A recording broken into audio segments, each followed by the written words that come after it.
Hello, greetings everyone. This is Payman Lorenzo, also from the coach. Today I have a very, very, very special guest, my new dear friend, the one and only Mr. David Meltzer. So, David, thank you again. David doesn't need any introduction. David is a mega, mega entrepreneur, best-selling author, investor, and one of the world's most generous voices on success, gratitude, and being of service. But today, rather than talking about his phenomenal success as a businessman, what I'd really like to know, my audience would love to know is who's the man? Who's David uh, before the businessman? So, David, welcome to the show, my friend. Oh, what a great opportunity alongside the mission I have of empowering over 1 billion people to be happy, defined by the three things that I've learned have created fulfillment, passion, purpose, and profitability. Those who make a lot of money for the sake of helping others and having fun. Never met anybody that does all three of those things and isn't happy. So thank you for giving me this opportunity to share and to live up to my name. Pleasure all mine. Thank you for making the time in Business Skill to be here. So, David, millions of people know your name and who you become. I'd love to go back to before all of that, before the success, the books, the mega household name. Who was David Meltzer before the world knew your name? What's so funny is I was named purposefully by my mom. My mom was a single mom with 6 kids, 5 boys and 1 girl.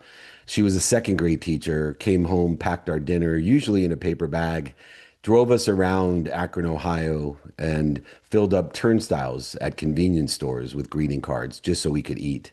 And when I wouldn't live up to my name, which she intentionally named me, David means beloved. Mhm. Meltzer means servant. So I was born to be a beloved servant. And it took many, many years, ups and downs and sideways, to understand the levity that God, He calls you by your name for what you want to become.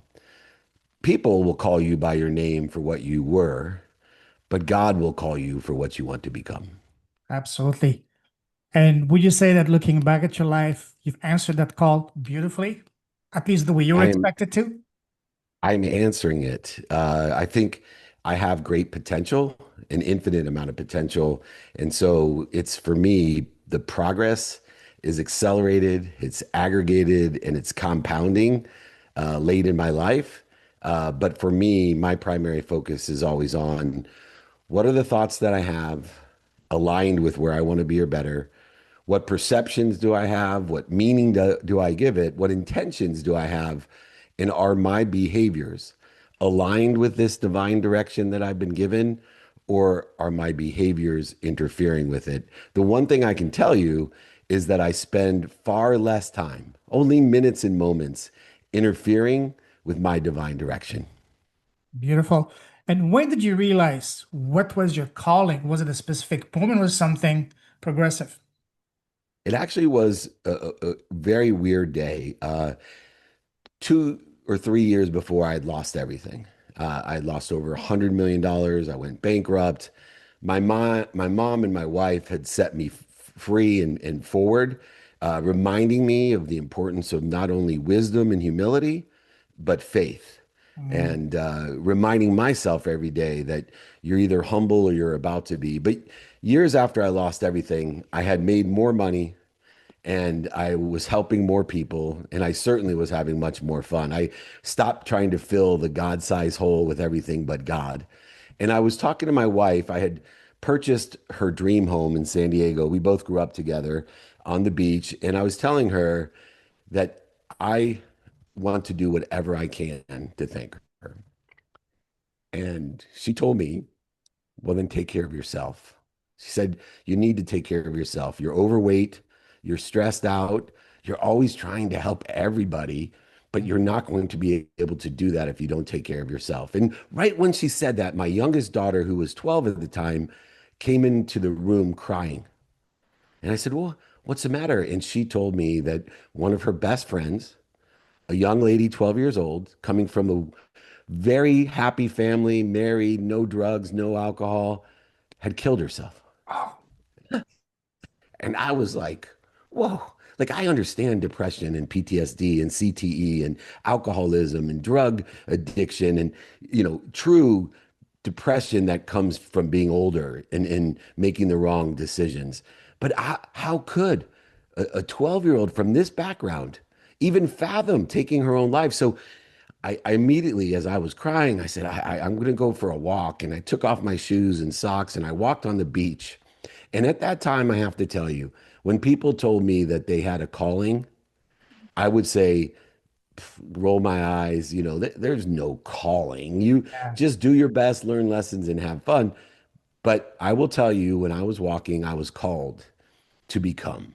I Mm, was called by God to change the world with the power that He had given me to help people make a lot of money, to help a lot of people for the sake of others, and how to have fun with it. Not to take life so seriously, to have faith and wisdom with it, to mm, shorten the distance of resistance that even obviously a 12-year-old was feeling from the separation and anxiety and fear that was continually progressing into our society for a variety of reasons. And so then this calling, I was on the other side of the coin because how was I going to tell people that I was called to change the world?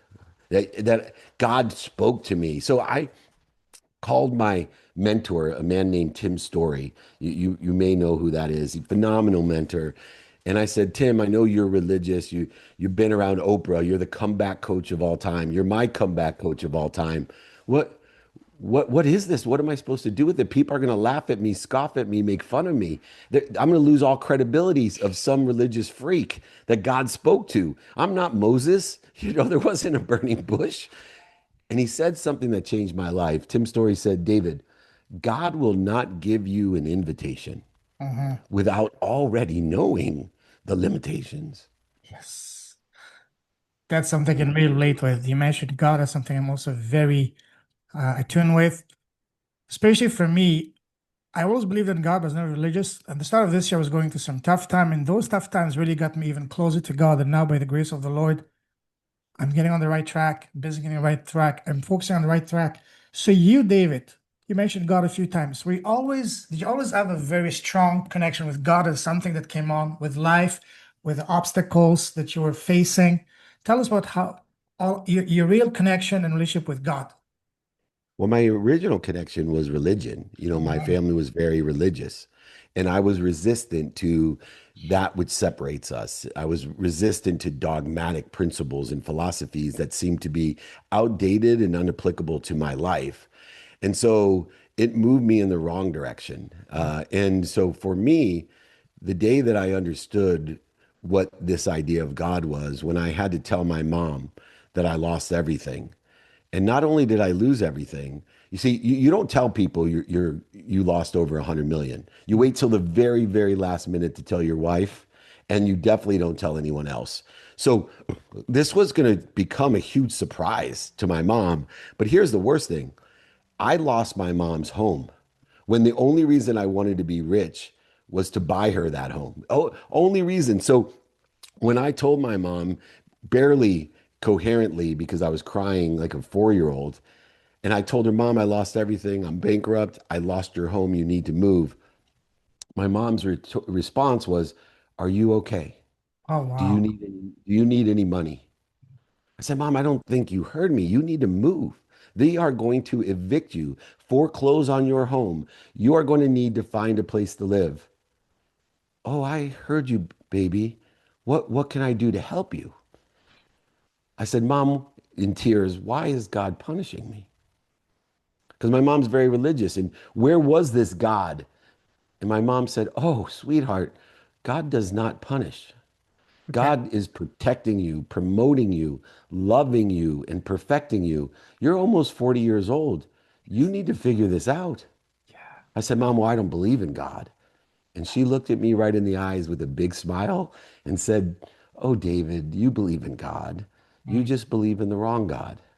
Oh, wow. And from that day, I started to look at the evidence that was in front of me, the evidence that wasn't there, or the evidence that was contrary to where I thought I wanted to be.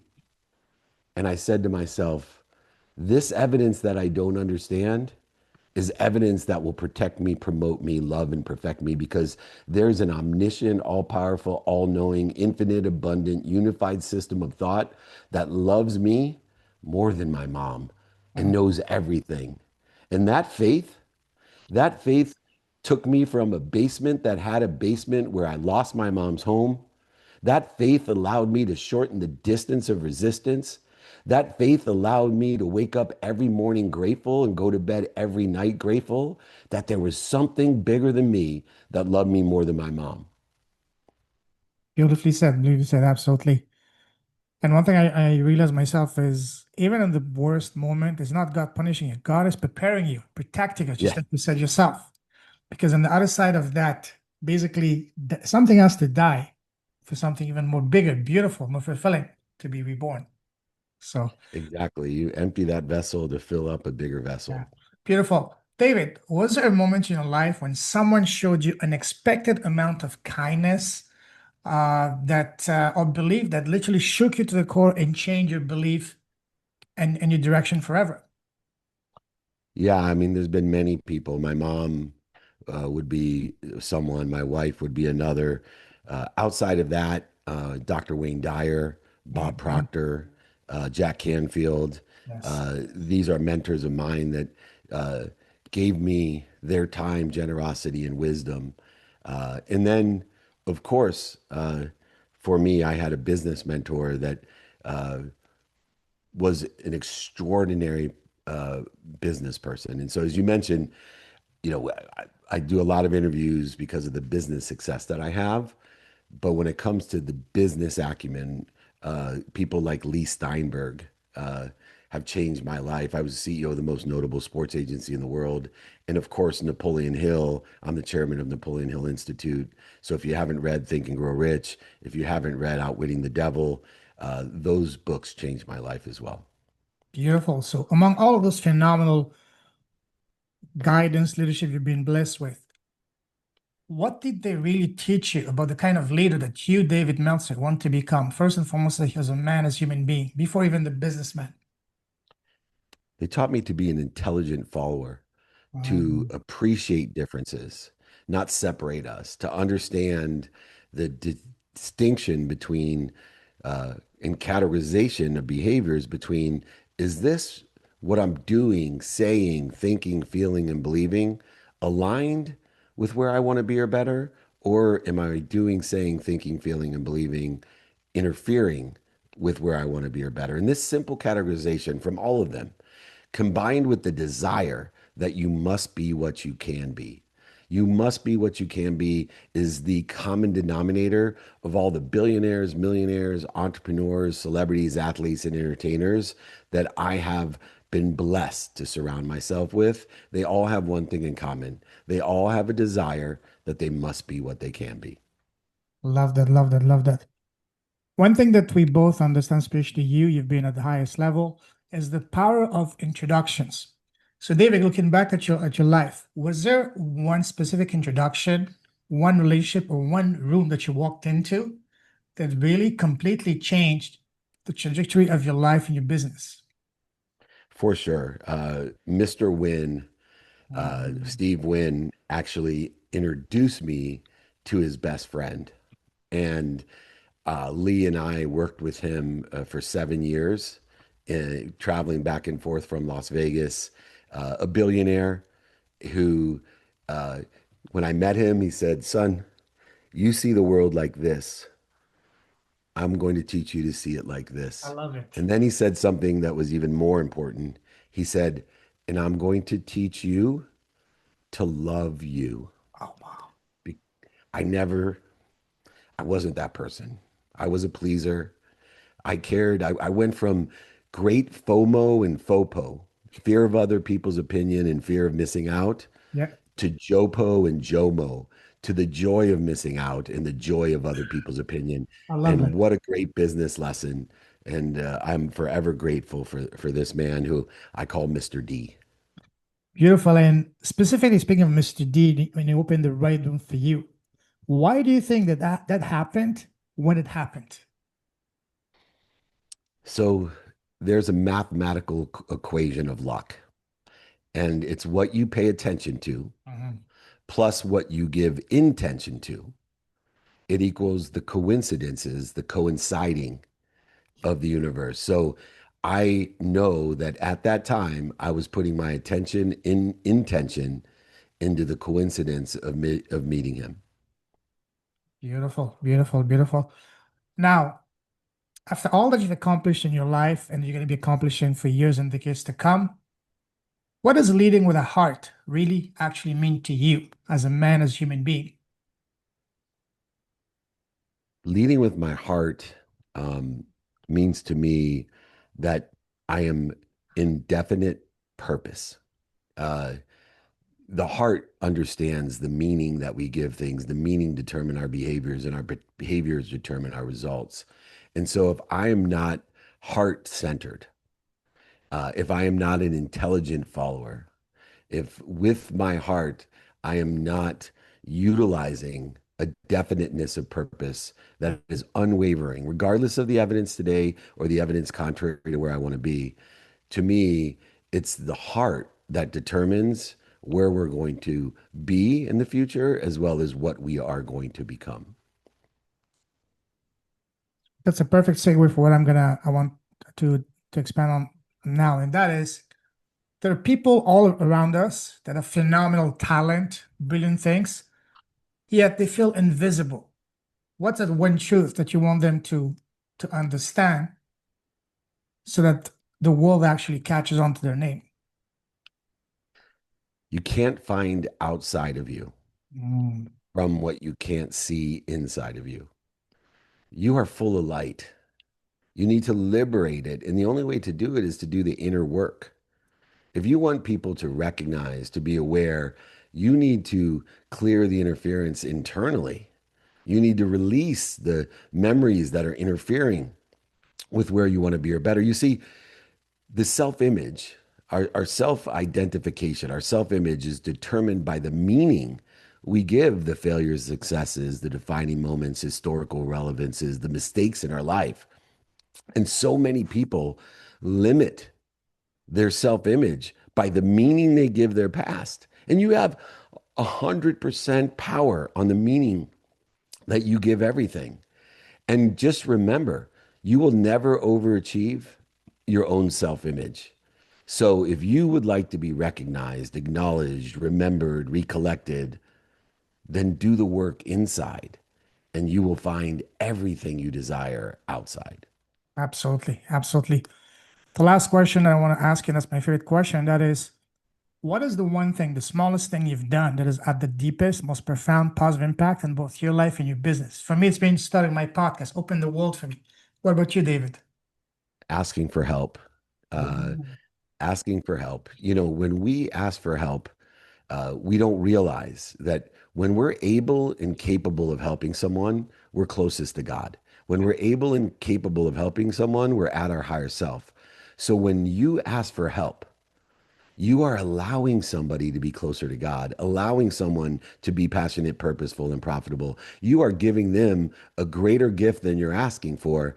And the easiest and simplest way to get to where you want to be is to find someone that sits in the situation you want to be in and ask them for help. And of course, give help to other people that want to be where you want to be. So, know your who is the simplest thing that you can do. absolutely. Just want to add one thing to this. When you sincerely ask for help from God, from wherever, the little gesture is this. That means you open yourself to receiving all the blessings of the world, the universe, the bounty of the Lord. Exactly. It doesn't matter what religion. It's all the same gesture. I'm getting goosebumps. I wish I could see it now because this is so powerful. So yes, ask for help. And yeah, what's really holding people back from, is it the ego that you think that's holding people back from asking for help when they really need it?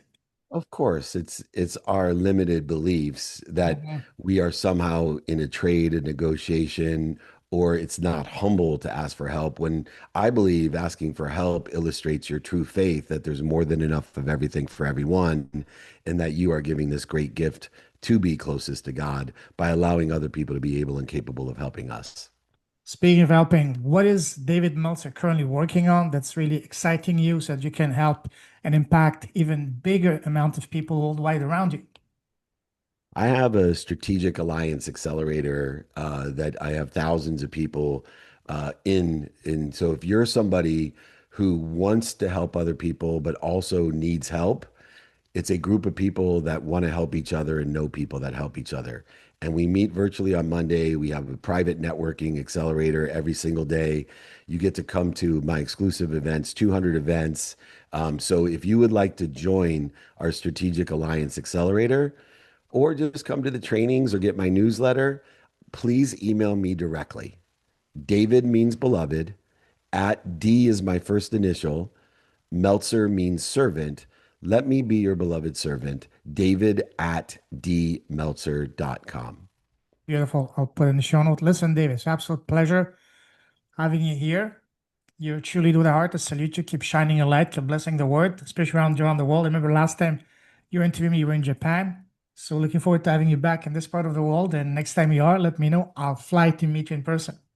Thank you, my I friend. love it. Thank you for the opportunity. Be Pleasure of more mine. interested. You got it. Take care. God bless. Bye bye. God bless you. Thank you.